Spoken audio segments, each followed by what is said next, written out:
अस्सलाम वालेकुम। The house of accounting के प्लेटफॉर्म से मैं आपके लिए आज जो टॉपिक लेके आया हूँ उसका नाम है Pakistan source of income.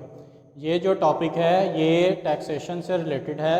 Pakistan में इनकम टैक्स से रिलेटेड जितने भी रूल्स एंड रेगुलेशन जो बनाए गए हैं वो आपको सारे के सारे इनकम टैक्स ऑर्डिनेंस 2002 में मिल जाएंगे।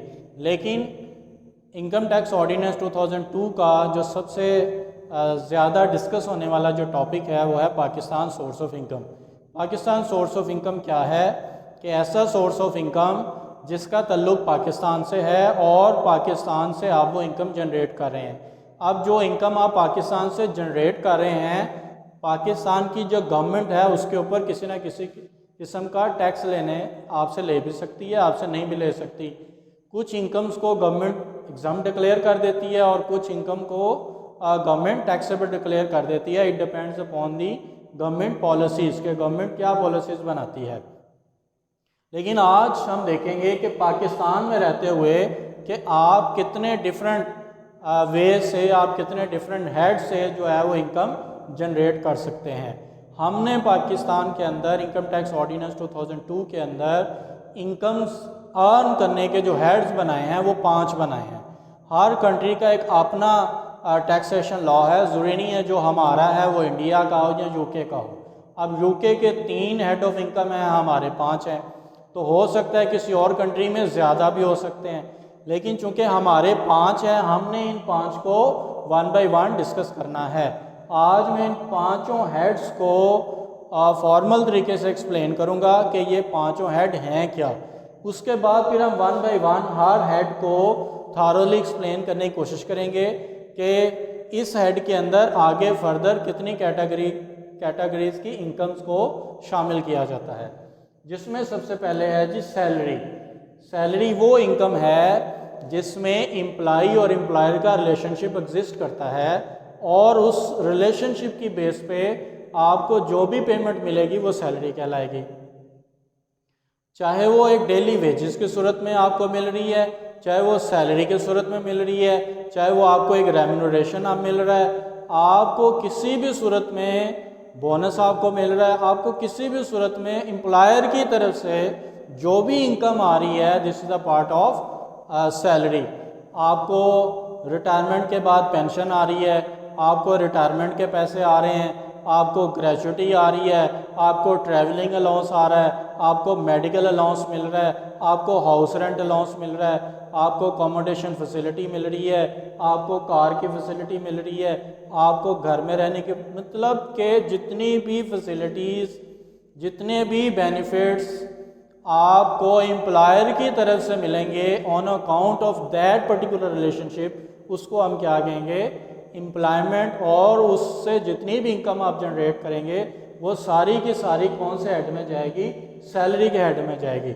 अगर मैं आपसे क्वेश्चन करूं कि बताएं ओवर टाइम पेमेंट मिली वो आपको किस हेड में ले जानी होगी, तो डेफिनेटली ये आपको on account of relationship of employer and employee, employment की रिलेशनशिप में ये आपको पैसे मिल रहे हैं, तो आप इसको भी किस हेड में लेके जाएंगे, आप इसको भी सैलरी के हेड में लेके जाएंगे। आपको क्वालिफिकेशन पे मिली, आपको टेक्निकल अलाउंस मिला, आपको ऑनरेरियम अलाउंस मिला, आपको गोल्डन हैंडशेक मिला, आपको कोई भी बेनिफिट एम्प्लॉयर की तरफ से मिलता है, इवन के टर्मिनेशन अलाउंस या टर्मिनेशन कंपनसेशन जो मिलती है, this is also the part of your salary. हमने सैलरी के अंदर इसको डिफ़ाइन करना होता है और फिर सैलरी के परक्विजिट्स को डिफ़ाइन करना होता है। इसमें जो क्वेश्चन आता है सैलरी के अंदर, वो सैलरी और इसके परक्विजिट्स मीन्स आप सैलरी के फीचर्स बताएं और सैलरी के अंदर जो अलाउंसेस इंक्लूड्स होते हैं आप वो बताएं। हमने क्या करना होता है टैक्सेशन के अंदर कि सैलरी की जितनी परक्विजिट्स या जितने बेनिफिट्स एम्प्लॉयर की तरफ से मिल रहे हैं, हमने सिर्फ ये देखना होता है कि इसमें कौन सा बेनिफिट टैक्सेबल है, कौन सा बेनिफिट एग्जम्प्ट है।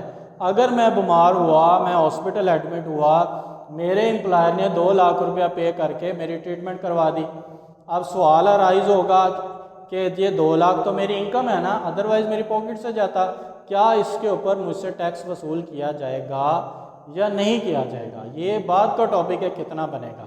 लेकिन अभी सिर्फ ये बात हो रही है कितना होगा या नहीं होगा। तो ये जो क्वेश्चन है वो सारे के सारे इनके आंसर हमें सैलरी के हेड में मिलेंगे। याद रखें बिजनेस टैक्सेशन का सबसे इम्पॉर्टेंट टॉपिक सैलरी ही है। और उसके बाद है जी प्रॉपर्टी। प्रॉपर्टी में हम डिस्कस करते हैं कि पाकिस्तान में रहते हुए जो सेकंड सोर्स ऑफ इनकम है जिससे हम पैसा कमा सकते हैं वो है जी income from property. Income from property में क्या आता है? डेफिनेटली जब आप देखें आपने प्लाजे या आपने घर या फ्लैट्स या शॉप्स आपने किराए पे दी होती हैं और आप साल का जो रेंट इकट्ठा कर रहे होते हैं उनको हम क्या कहते हैं? Income from property. उसके ऊपर भी एक स्पेसिफिक स्लेब है कि यहाँ तक इनकम हो तो ये टैक्स है, यहाँ तक इनकम हो तो ये टैक्स है। वो एक स्लेब रेट हर साल इनकम टैक्स उसको रिवाइज कर सकता है और रिवाइज करता भी है।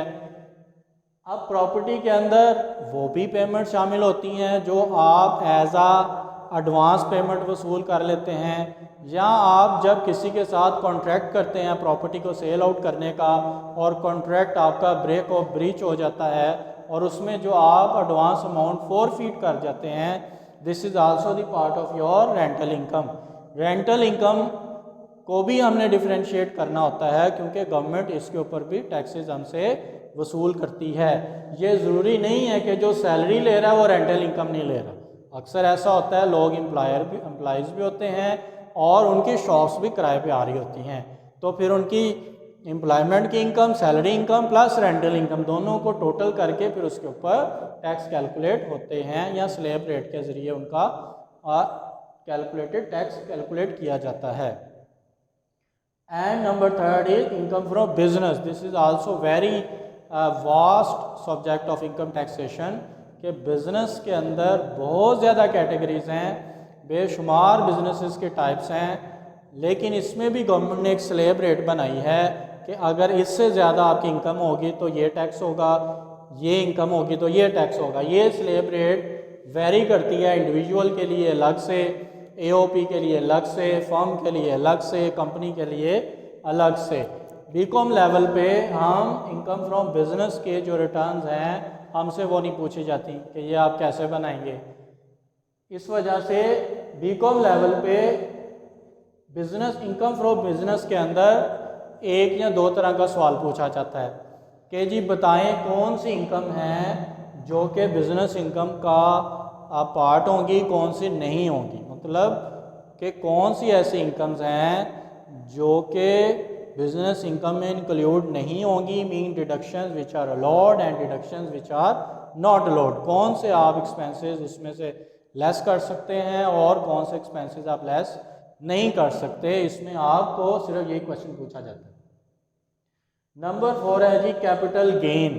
कैपिटल गेन क्या होता है? आपने स्टॉक एक्सचेंज का नाम सुना होगा, या कैपिटल एसेट्स जिसमें शेयर्स की आप परचेजिंग करते हैं, उनको बेचते हैं, या ऐसी प्रॉपर्टीज़ जो कम अरसे के लिए आप रख के आपको फिर उसको बेच देते हैं, वो सारी की सारी उनके ऊपर जो आप अर्निंग करते हैं उसको गेन कहते हैं। उस गेन के ऊपर भी आपको टैक्स देना पड़ता है with the specific rates. And the last is the other sources. इन चारों के अलावा जो भी आपके सोर्सेज हैं, आपका प्राइस बॉन्ड निकलता है, आपकी लॉटरी निकलती है, या आप किसी और सेंस में आप पैसे कमा रहे हैं, वो सारे के सारे आपके अदर सोर्स में आएंगे। इन पांचों हेड्स में बीकॉम लेवल के ऊपर हर हेड में से वो कुछ ना कुछ ज़रूर पूछता है, या अगर हर हेड से ना पूछे तो एटलीस्ट सैलरी में से क्वेश्चन आ जाता है, अदर सोर्स में से तो ऐसा हो नहीं सकता कि इन पांचों हेड में से आपको क्वेश्चन ना पूछे। एटलीस्ट 2 क्वेश्चन इन पांचों हेड्स में से लाजमी आ जाते हैं। अगर ये आप सिर्फ 5 हेड ही तैयार कर लें तो आपके थ्योरेटिकल क्वेश्चन भी तैयार हो जाते हैं, प्लस आपको न्यूमेरिकल्स करने में भी बहुत ज़्यादा फ़ायदा पहुंचता है। सबसे पहले हम डिस्कस करेंगे वो है हमारे पास सैलरी। तो अगर आप नेक्स्ट लेक्चर्स को सुनना चाहते हैं तो उसके लिए मैं आपसे रिक्वेस्ट करूंगा कि हमारे इस चैनल को आप सब्सक्राइब करें और इस बेल आइकॉन के ऊपर भी क्लिक कर दें, और मेरे आने वाले लेक्चर ताकि आपको टाइम पे मिलते रहें और